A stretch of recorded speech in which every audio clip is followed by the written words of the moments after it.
लेके डीजे नीरज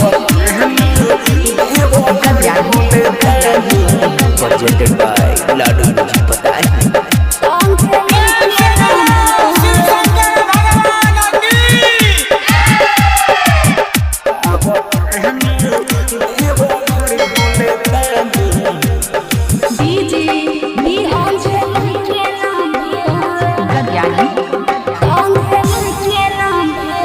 नइखे आराम घाम लागता ज्यादा हमनी के दूर बाबा कह दी न बाधा हमनी के दूर बाबा कह दी न बाधा नइखे आराम घाम लागता ज्यादा हमनी के दूर बाबा कह दी न बाधा मुगे दी बॉडी में पावो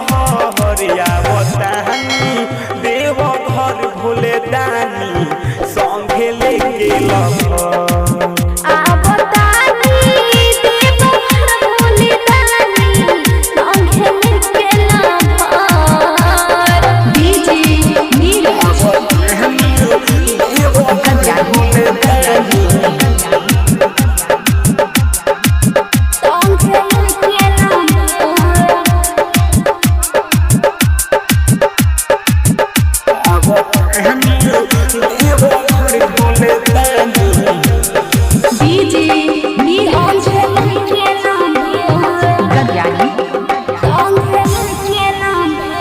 विकास बारे भूखे पिया से राजा नीतीश चले रहुए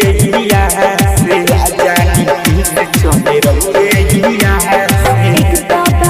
बाबा भूखे पिया से अमित का जल चल रहुए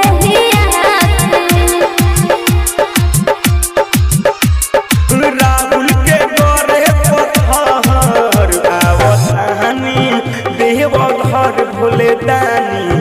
संगे लेके